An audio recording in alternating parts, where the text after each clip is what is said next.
கர தனுஷ் நடித்து விக்னேஷ் ராஜாவுடைய டைரக்ஷனில், அதாவது போர் தொழில் படத்தை இயக்குன விக்னேஷ் ராஜாவுடைய டைரக்ஷனில் வந்த படம் தான் கரை. போர் தொழில் டைரக்டர் ப்ளஸ் தனுஷ் அப்படிங்கும்போது அந்த கியூரியாசிட்டி பயங்கரமாக இருந்தது. அதுதான் அந்த படத்தோட மிகப்பெரிய மோட்டிவேஷன். படத்தோட கதை என்ன அப்படின்னா, இது ஒரு பீரியட் ஃபிலிம். 1990s 91 நடக்கிற ஒரு ஸ்டோரி. ஒரு கிராமத்தில் வந்துட்டு அதை பார்த்தீங்கன்னா, ஒரு ராமநாதபுரம் மாதிரி ஒரு கிராமம். அது வறுமையாக இருக்கும், விவசாயமே பண்ண முடியாது, ஒரே தரிசு நிலமாக பார்க்கும் இல்லையா. அந்த ஊரில் ஒரு கதாநாயகன், அவர் தான் தனுஷ். அவர் வந்து யார் அப்படின்னா, திருடுற தொழில் பண்ணக்கூடியவர். படம் ஓப்பனிங்கே அப்படி தான் காட்டுறாங்க. அவர் ஒரு திருடன். அந்த திருடு என்ன செய்கிறாரு, கடைசியாக ஒரு திருட்டை பண்ணிவிட்டு இதோட செட்டில் ஆயிடுவோம், நம்ம காதலிக்கிற பொண்ணோட போய் எங்கேயாவது போய் வாழ்ந்துடலாம் அப்படின்னு சொல்லிட்டு அவர் நினைக்கிறாரு. அந்த டயத்தில் வந்து அவர் மாட்டிக்கிறார். அந்த திருட்டில் மாட்டிக்கிட்ட பிறகு போலீஸ் ஸ்டேஷன் கொண்டு போகிறாங்க. அப்புறம் போலீஸ் ஸ்டேஷனில் வச்சு கொஞ்சம் நேரம் இருந்துட்டு பார்த்தாரு, நம்மளை பிடிச்சி உள்ள வச்சோன்னா அங்கேருந்து அடித்து தப்பிச்சு ஓடி வந்துடுறாரு. அதற்கு பிறகு அந்த ஊரை விட்டே ஓடி போயிடுறாரு. அப்புறம் ஒரு ஆந்திராவில் போய் ஒரு ஹோட்டலில் கூலி வேலை பார்த்து அவரும் ஒரு காதலியும் வாழ்ந்துக்கிட்டு இருக்காங்க. அதுக்கு ஒரு கட்டத்தில் அதுவும் சலிப்பாகி தன்னால் வந்து தன்னுடைய காதலி, தன் மனைவி வந்து கஷ்டப்படுறான்னு சொல்லிட்டு, ஆனால் வந்து ஒரு செல்வந்தர் தான் அவர். ஊரில் பார்த்திங்கன்னா நிலம்லாம் இருக்குது. அப்போ அந்த நிலத்தை விற்று, அப்பாட்ட சொல்லி நிலத்தை விற்றுட்டு காசு வாங்கிக்கிட்டு நம்ம ஹோட்டலில் வச்சு பிழைச்சிக்கலாம் அப்படின்னு சொல்லிட்டு வர்றாரு. வர்ற இடத்துல தான் வந்து கதைக்களம். எப்படின்னா 1990s 91 எடுத்துக்கிட்டாங்கன்னா இதுதான் ரீசன். அந்த டைமில் பார்த்தீங்கன்னா ஈராக்லாம் வந்து இதே மாதிரி சண்டை நடந்து பெட்ரோல்லாம் டீசல்லாம் தட்டுப்பாடு. அந்த டயத்தில் இந்த கிராமத்தில் பார்த்தீங்கன்னா ஒரு பேங்க் வந்துட்டு எல்லா விவசாயிகளுக்கும் வந்து ஒரு டிராக்டர் கொடுத்து, இந்த டிராக்டரை நீங்கள் யூஸ் பண்ணால் நல்லா விவசாயம் பண்ண முடியும்னு சொல்லி வித்துடுறாங்க. அந்த டயத்தில் பெட்ரோல் தட்டுப்பாடு வந்துடுது, டிராக்டர் ஓட்ட முடியல. டிராக்டருக்கு மாதம் 5000 ரூபா வட்டி கட்டணும். அது யாருமே கட்ட முடியல. கிட்டத்தட்ட அந்த கிராமத்துக்கு எல்லாருமே டிராக்டர் வாங்கி டிராக்டர்லாம் சும்மாவே கிடக்குது. அந்த சுச்சுவேஷனில் தான் தனுஷ் வர்றாரு ஊருக்கு. அவங்க அப்பாவும் இதில் மாட்டிக்கிறாரு. அப்போ என்ன ஆகுது, இந்த கடன் தொல்லைனால் கடன் அதிகரிச்சுட்டே போகுது. இவங்க எல்லாத்துக்குமே ஜப்தி நோட்டீஸ் வருது பேங்க்லேருந்து. வாங்கின கடனுக்கு நீங்கள் வட்டியும் கட்டலை, அசலும் கட்டலை, தவணையும் கட்டலைன்னு சொல்லிட்டு அந்த சொத்தெல்லாம் நாங்கள் அபகரிக்க போகிறோன்னு சொல்லிட்டு வருது.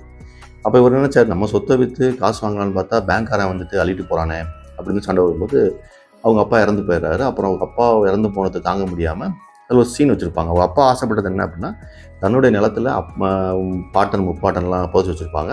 அதே மாதிரி என்னுடைய சாவுக்கு பிறகு என்னுடைய உடம்பை நம்ம லேண்டில் தான் புதைக்கணும் அப்படிங்கிற ஒரு சுச்சுவேஷன் வருது. அவங்க அம்மா வந்து இதை சொல்லும்போது தனுஷ் வந்து கையில் காசு இல்லை. ஒரு 3 லட்ச ரூபா கடன் வாங்கியிருக்காங்க பேங்கில்.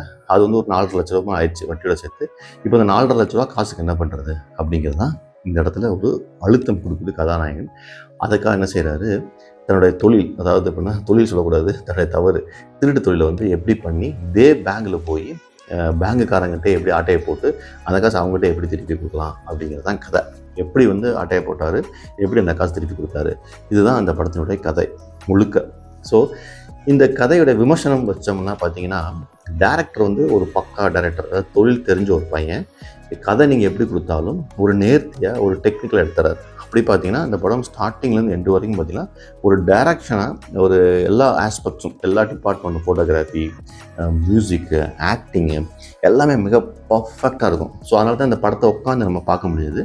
ஒவ்வொரு ஆக்டிங்குமே பார்த்தீங்கன்னா தனுஷோ, கேஎஸ் ரவிக்குமார் ப்ளஸ் வந்துட்டு ஜெயராம், இவங்க எல்லாமே பார்த்தீங்கன்னா அவ்வளோ தத்ரூபமாக இருக்கும். அந்த இடத்துக்கே நம்மளை கொண்டு போன மாதிரி ஒரு டைரக்ஷன் பண்ணியிருப்பார். அந்த விதத்தில் டைரக்ஷனை பொறுத்தளவுக்கு குறையே கிடையாது. ஒரு தொழில் தெரிஞ்ச ஒரு ஆள் எப்படி டைரக்ஷன் பண்ணா இருக்குமோ அந்த அளவுக்கு டீசெண்டாக இருந்துச்சு, செம்ம சூப்பராக இருந்தது. பட் ஸ்க்ரீன் பிளே அப்படின்னு வரும்போது பார்த்தீங்கன்னா, ஒரு போலீஸ் அதிகாரி, ஒரு பேங்க் மேனேஜரு, இதில் வில்லன் வந்துட்டு யார், இதில் ஹீரோ எப்படி புஷ் பண்ணுறாங்க, அவர் கண்டினியூஸாக எப்படி வந்துட்டு பேங்க் ராபரி பண்ணுறாரு, இதெல்லாம் பார்க்கும்போது தொடர்ந்து நடக்கிற ஒரு சீன்ஸு. இதில் ட்விஸ்ட் அண்ட் டர்ன்ஸ் அப்படிங்கிறது நமக்கு சில இடங்கள் வச்சுருப்பாங்க. அந்த ஒரு இடத்துல பார்த்தீங்கன்னா, அந்த பேங்க்கை கொள்ளையடிக்க போகும்போது திடீர்னு ஒரு போலீஸ் உள்ள வந்துடும். அந்த சீனே பார்த்தீங்கன்னா ஒரு 15 to 20 மினிட்ஸ் இருக்கும். அப்போலாம் இன்னைக்கு காலகட்டத்தில் யாருமே எடுக்கிறது இல்லை சீன். ஏன்னா அது ரொம்ப கஷ்டம் அந்த மாதிரி சீன் எடுக்கிறது. பர்ஃபெக்டாக எடுத்திருப்பாங்க. நமக்கே படபடப்பாக இருக்கும். ஐயோ அவங்க பிடிச்சிருவாங்களோ, மாட்டிக்குவாங்களோ அப்படின்னு சொல்லிட்டு ஒரு சீனை வந்து அப்படி அழகாக எடுத்திருப்பாங்க. அதான் சொன்ன டைரக்ஷன் வந்து மிக பர்ஃபெக்டாக இருந்துச்சு. ஸோ இந்த மாதிரி சில சீன்ஸ் வந்துட்டு நிறைய லென்த்தியாக வர்றதுனால நமக்கு ஸ்க்ரீன் பிளே வந்து சரியா இல்லையோ அப்படின்னு தோணுது. பட் ஆனால் அதுவும் கரெக்ட் தான். நீ வந்து ஒரு ராபரி பண்ணுறான் பேங்க்கில் அப்படின்னா அப்படிலாம் பண்ணிட முடியாது. ஒரு பையன், சாதாரண ஒரு மனிதன் வந்துட்டு தொடர்ந்து ஒரு 5, 6 பேங்க்கில் போய்லாம் ராபரி ஒரே நாளில் பண்ணுறதுலாம் வந்துட்டு சாத்தியமே இல்லை. பட் ஓகே, சினிமாவுக்கு லாஜிக்ஸ்லாம் இருக்காது இல்லையா, அதான். பட் ஆனால் எனக்கு என்ன தோணுச்சுன்னா, எதுக்கு இந்த கதைக்கு வந்து 1990s 91ல போனாங்கன்னு தெரியல. ஏன்னா இப்ப இன்னைக்கு சிச்சுவேஷன்லயே எடுத்துட்டு போகும்போது நல்லா இருந்திருக்கும். அதனால என்ன ஆகுதுன்னா, நமக்கு சில பேசிக்ஸ் தாட்ஸ்லாம் வருது. எப்படின்னா, அப்போ சிசிடிவி கேமரா கிடையாது, மொபைல் கம்யூனிகேஷன் கிடையாது. அப்ப அத பார்க்கணுங்கிற தேவை கிடையாது நமக்கு இப்ப. இப்ப நீங்க அதெல்லாம் இருந்து, இப்போ வந்து சிசிடிவி கேமரா இருக்குது, மொபைல் இருக்குது, அந்த டிஜிட்டல்லாம் இருக்கும்போது, இந்த ராபரி பண்ணாங்க அப்படின்னா, நம்ம பார்க்கறதுக்கு சுவாரஸ்யமா இருக்கும். அந்த காலகட்டத்தில எதுவுமே கிடையாது. அப்படிங்கும்போது ஃப்ளாட்டா இருக்குது. பார்க்கும்போது சரி ஓகே. இவன் வந்து அவன காப்பாத்த முடியாது. இவன் அவன மானிட்டர் பண்ண முடியாது. ஒவ்வொரு தடவையும் ஒரு இடத்துக்கு ஒருத்தரால போவாங்க. அப்படிங்கும்போது நமக்கு ஒரு அஸ் அ பீப்பிளா பார்க்கும்போது பீரியட் ஃபிலிம் அப்படிங்கிறதே பார்த்தீங்கன்னா, நம்மளால இமேஜின் பண்ண முடியாத ஒரு சிச்சுவேஷன். இப்போ ஒரு 100 வருடம், 200 வருடம் ஒரு ஹிஸ்டாரிக்கல் எடுக்கும்போது நம்ம இன்ட்ரஸ்டிங்கா பார்க்குறோம். ஆனா இங்கேருந்து ஒரு 30 இயர்ஸ், 40 இயர்ஸ்க்கு போனீங்கன்னா, ஆம் அது நமக்கு அவ்வளோ சுவாரஸ்யமா இல்லையோன்னு தோணுது. இந்த மாரி 90ஸ், 91ல எடுக்கிறதுனால, சில ஆஸ்பெக்ட்ஸ் நம்மளால ஆ கனெக்ட் பண்ண முடியல. அதனால தான் போரிங்கா தெரியுது. நெறைய பேர் சொல்லுவாங்க, ஸ்க்ரீன் பிளே சரியில்லம்பாங்க. ஸ்க்ரீன் பிளே சரியில்லாம போனதுக்கு காரணம் அவர் எடுத்துக்கிட்ட கதைக்களம். 1990ஸ் வச்சிருக்க தேவையில்ல. இன்னைக்கு 2020, 2026 அப்படி அந்த மாரி இடத்துல எடுத்திருந்தாருன்னா, இன்னும் சேலஞ்சிங்கா வந்து அருமையா பண்ணியிருக்கலாம். பட் அஸ் அ மூவி லவ்வரா, மூவி பார்க்கணும்னு நெனச்சா, ஒரு பெர்ஃபெக்ட்டா வந்து தனுஷ் நடிச்சிருப்பாரு. தனுஷ் இந்த படத்துல கொஞ்சம் குண்டா இருக்கிறாரு. தனுஷோடைய சாமர்த்தியம் என்ன அப்படின்னா, தன்னை வந்து மிகப்பெரிய மாஸ் ஹீரோலாம் காட்டிக்காம, கதையின் கதாநாயகனாக, கதையின் ஹீரோவாவே வந்துடுறாரு.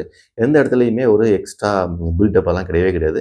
ஒரு சாதாரண ஒரு மனிதன், ஒரு சாதாரணவன் எப்படி கோவப்படுவான், எப்படி சாதாரண ஒரு இடத்துக்கு போய் ராபரி பண்ண எப்படி பண்ணுவான், அந்த மாரி எடுத்திருப்பாங்க. ஸோ அதுதான் அவருடைய பலம்னு நெனைக்கிறாரு. அது வந்து கரெக்ட்டா வெளியலாம் போமாட்டாய்ங்க. நெறைய பேர் ஏத்தி விடுவாங்க. ஆனா இந்த மாரி கதைகள் எடுத்து கதையின் கதாநாயகனாவே போயிட்டு இருக்கிறாரு.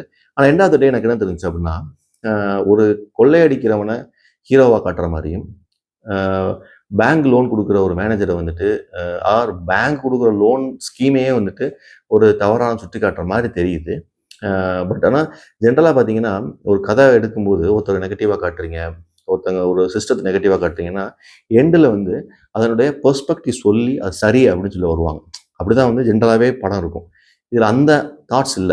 என்ன பண்ணிட்டாங்க, தனுஷ ஹீரோவா காட்டி அவர் செஞ்சதெல்லாம் சரிங்கிற மாரியும், அத ஒருத்தர் கன்வின்ஸ் பண்ற மாரியும் இந்த போலீஸ் பேசிட்டு போவாரு. பட் அதெல்லாம் தான் வந்து இந்த படத்தினுடைய எனக்கு தெரிஞ்சு கொஞ்சம் ஃபெயிலியர்ன்னு சொல்லலாம். ஒத்துக்க முடியல. அவ்வளோதான். படமா பார்க்கலாம். ஒரு சில ஆஸ்பெக்ட்ஸ்லாம் ஒத்துக்கவே முடியாது.